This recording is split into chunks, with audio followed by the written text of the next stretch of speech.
Hello friends, नमस्कार। Welcome back my channel target teacher job. मैं प्रियंका स्वागत करती हूँ आप सभी का आपके अपने चैनल टारगेट टीचर जॉब में। दोस्तों, अगर अभी तक आपने हमारे चैनल को सब्सक्राइब नहीं किया तो प्लीज़ सब्सक्राइब कर लीजिए और बेल आइकन बटन को प्रेस कर लीजिए, जिससे हमारे सभी वीडियो की नोटिफिकेशन आपको मिल सके।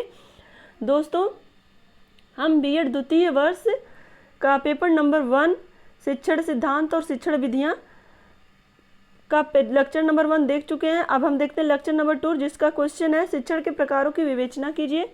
शिक्षण के प्रकार। शिक्षण एक सामाजिक प्रक्रिया है। इस पर सामाजिक, आर्थिक, राजनीतिक, दार्शनिक विचारधाराओं का प्रभाव पड़ता है। विभिन्न विद्वानों ने विभिन्न आधारों पर शिक्षण के निम्नलिखित प्रकार बतलाए हैं। दोस्तों, जैसा कि आप जानते हैं, शिक्षण एक सामाजिक प्रक्रिया है और इस पर सामाजिक, आर्थिक, राजनीतिक, दार्शनिक विचारों का प्रभाव पड़ता ही पड़ता है। तो इस आधार पे शिक्षण के निम्नलिखित प्रकार हो सकते हैं। नंबर 1 है शिक्षण के उद्देश्यों के आधार पर। शिक्षण के 3 प्रकार के उद्देश्य होते हैं। उनकी प्राप्ति के लिए विभिन्न प्रकार के शिक्षण क्रियाओं की व्यवस्था की जाती है। ये 3 भाग हैं: ज्ञानात्मक शिक्षण, भावात्मक शिक्षण और क्रियात्मक शिक्षण। ज्ञानात्मक शिक्षण क्या है? Cognitive teaching. इस शिक्षण का मुख्य उद्देश्य ज्ञानात्मक पक्ष अथवा व्यवहार, ज्ञान, प्रयोग, समझ, विश्लेषण, संश्लेषण, मूल्यांकन आदि को विकसित एवं पुष्ट करना होता है। भावात्मक शिक्षण यानी कि ज्ञानात्मक शिक्षण में हमने देखा कि ज्ञान, प्रयोग, समझ और विश्लेषण, संश्लेषण, मूल्यांकन, ये सारे जो पक्ष हैं इनको हमें विकसित करना होता है। और भावात्मक शिक्षण में क्या होता है? Affective teaching. इसमें भावात्मक पक्ष को विकसित करने की प्रमुखता दी जाती है। भाव, जिसमें आपके आते हैं रुचियाँ, अभिवृत्तियाँ, मूल्यों तथा संयोगों से संबंधित उद्देश्यों की व्याख्या करता है ये। और क्रियात्मक तथा मनोगत्यात्मक शिक्षण। इस प्रकार के शिक्षण में व्यवहार परिवर्तन की ओर ध्यान दिया जाता है। क्रियात्मक और मनोगत्यात्मक में क्या होता है? इसमें आपके व्यवहार परिवर्तन की ओर ध्यान दिया जाता है। उद्दीपन, कार्य करना और नियंत्रण, संयोजन और स्वाभाविकरण, आदतीकरण का निर्माण आदि क्रियात्मक पक्ष के प्रमुख स्तर हैं। ऐसे शिक्षण में किसी कौशल को या किसी कार्य को करने की विशिष्ट विधि को सीखने की ओर बल दिया जाता है। इसमें क्या होता है? इसमें आपके कार्य करना, नियंत्रण, संयोजन, स्वाभाविकरण, आदतीकरण का निर्माण होता है और साथ ही साथ आपको किसी पर्टिकुलर एक कौशल की तरफ आपका ध्यान आकर्षित किया जाता है, जिससे आप उस चीज़ को सीख सकें।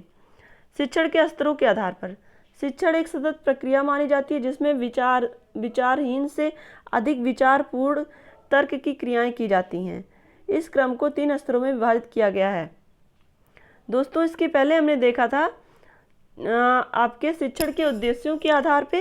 अब हम देखेंगे शिक्षण के स्तरों के आधार पे। शिक्षण एक सतत प्रक्रिया मानी जाती है, जिसमें विचारहीन से अधिक विचारपूर्ण तर्क की क्रियाएं की जाती हैं। इस क्रम को 3 स्तरों में विभाजित किया जाता है: स्मृति स्तर शिक्षण, बोध स्तर शिक्षण और चिंतन स्तर शिक्षण।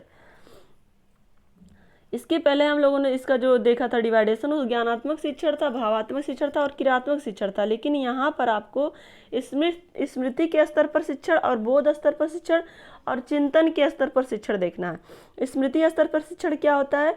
स्मृति स्तर शिक्षण में ऐसे अधिगम परिस्थितियाँ विकसित की जाती हैं जिससे कि छात्र पढ़ाई गई पाठ्य वस्तु को सरलता से कंठस्थ कर सके।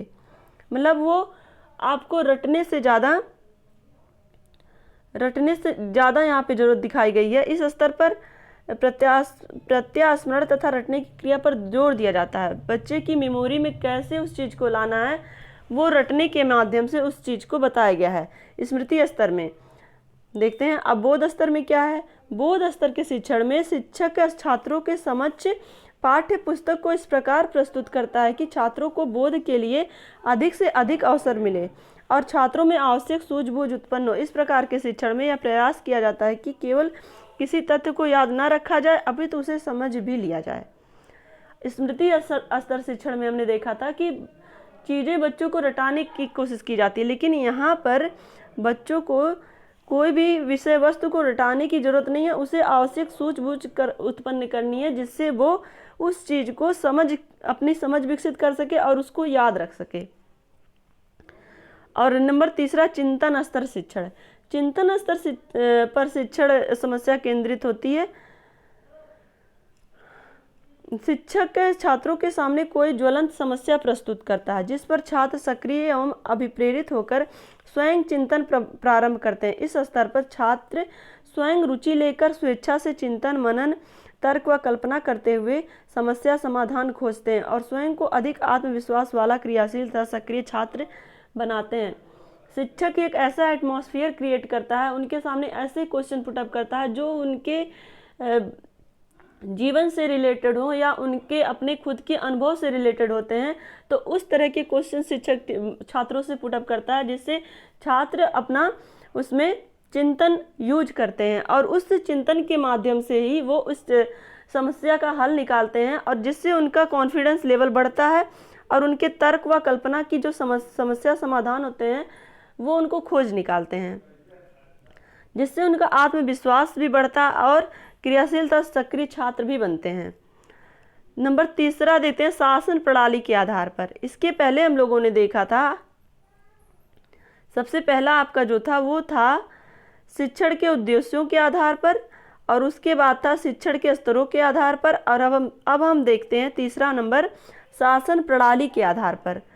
ये आपके मेन टॉपिक है और उसके अंदर डिटेलिंग की गई है। देश की शासन प्रणाली अथवा शिक्षा व्यवस्था की प्रणाली का शिक्षण के स्वरूप पर अत्यधिक प्रभाव पड़ता है। जिस प्रकार प्रशासनिक प्रणाली में शिक्षण दिया जाता है उसी प्रकार रूप धारण कर लेता है। शासन प्रणाली के आधार पर शिक्षण को तीन भागों में विभाजित किया जाता है। मतलब देश की जो शासन प्रणाली होती है वो आपकी शिक्षा व्यवस्था को प्रभावित करती है। जिस तरह की शासन प्रणाली होगी उस तरह से शिक्षा व्यवस्था प्रभावित होगी। चलिए देखते हैं। इसके पहले हम लोग पढ़े थे ना, एक तंत्रीय शिक्षण, लोकतंत्रीय शिक्षण, तो सेम वही चीज़ इसमें भी है। पहला क्वेश्चन जब हम लोग पढ़ रहे थे उसमें भी यही सारी चीज़ें कुछ बताई गई थी, जिसमें जब शिक्षण का अर्थ हम लोग देख रहे थे। तो पहला देखते हैं इसमें एक तंत्रीय शिक्षण क्या है और लोकतंत्रीय शिक्षण और हस्तक्षेप रहित शिक्षण, ये तीनों शिक्षण। एक तंत्रीय शिक्षण देखते हैं ऑटोक्रेटिक टीचिंग। जिस प्रकार एक तंत्र शासन प्रणाली में राजा की आज्ञा का पालन करना अनिवार्य होता है उसी प्रकार इस शिक्षण में शिक्षक के इच्छानुसारी छात्रों को रहना पड़ता है। इसमें छात्र एक मौन श्रोता होता है, शिक्षक की सक्रियता एवं प्रधानता रहती है। दोस्तों हम लोगों ने पढ़ा था इसके पहले वाले क्वेश्चन में कि जो एक तंत्रीय शिक्षण था उसमें क्या था कि शिक्षक का स्थान प्रमुख था, मतलब शिक्षक सर्वोपरि था, शिक्षक की आज्ञा को वहाँ मानना होता था और शिक्षक के कथनानुसार ही छात्र को चलने को कहा जाता है इस शिक्षण के अंतर्गत। और शिक्षण जो भी इंस्ट्रक्शंस देगा उसे छात्र को करना ही पड़ेगा। एक तंत्रीय शिक्षण में ये सारी चीज़ें हमने पढ़ी थी। और हम देखते हैं लोकतंत्रीय शिक्षण। इस प्रकार के शिक्षण में छात्र को अधिक से अधिक अंतःक्रियाएं करने की छूट दी जाती है। शिक्षक एक मित्र, निर्देशक अथवा पथ प्रदर्शक के रूप में कार्य करता है। छात्र और शिक्षक दोनों मिलकर समस्याओं का समाधान सामूहिक रूप से परस्पर अंतःक्रिया के माध्यम से करते हैं। यह शिक्षण मानवीय संबंधों, सिद्धांतों आदि पर आधारित होता है। दोस्तों ये भी हमने देखा था डिटेल में लोकतंत्रीय शिक्षण जब पहला क्वेश्चन पढ़ रहे थे। दोस्तों अगर पहला क्वेश्चन आपको देखना है तो प्लेलिस्ट में जाके आप ये सारे क्वेश्चन और ये सारी वीडियोज आप प्राप्त कर सकते हैं। तो लोकतंत्रीय शिक्षण में हमने देखा था कि जो शिक्षक और छात्र होते हैं वो दोनों ही एक दूसरे के पूरक होते हैं और दोनों के ही अपनी एक प्लेस वैल्यू है।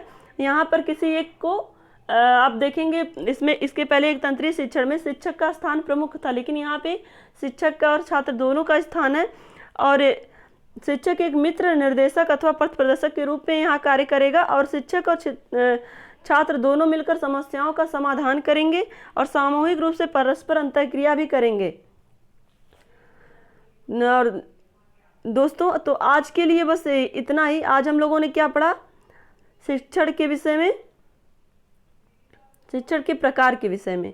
तो शिक्षण का प्रकार आपको अच्छे से समझ में आ गया होगा, जिसमें मेन 3 तरह के टॉपिक थे, जिसमें शिक्षण के उद्देश्य के आधार पर शिक्षण के प्रकार थे और शिक्षण के उद्देश्य के आधार पर 3 तरह के प्रकार थे, ज्ञानात्मक शिक्षण, भावात्मक शिक्षण और क्रियात्मक और मनोगत्यात्मक शिक्षण। और इसी तरह से आपने देखा था शिक्षण के स्तरों के आधार पर क्या था, स्मृति स्तर शिक्षण, बोध स्तर शिक्षण और चिंतन स्तर शिक्षण। और तीसरा हमने देखा था शासन प्रणाली के आधार पर। शासन प्रणाली के आधार पर था एक तंत्रीय शिक्षण, लोकतंत्रीय शिक्षण और हस्तक्षेप रहित शिक्षण।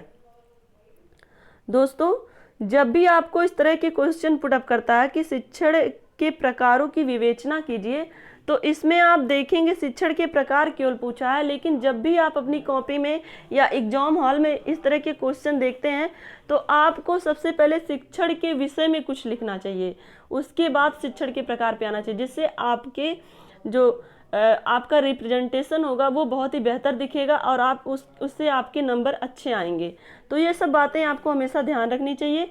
अगर ये वीडियो आपको अच्छी लगी हो तो प्लीज़ एक लाइक कर दीजिएगा, हमारे वीडियो को अपने दोस्तों के साथ शेयर कर दीजिएगा और हमारे चैनल को प्लीज़ सब्सक्राइब भी कर लीजिए। आपके लिए हम रोज़ नई नई वीडियोज़ लाते रहेंगे। हमसे जुड़ने के लिए थैंक यू सो मच। जय हिंद।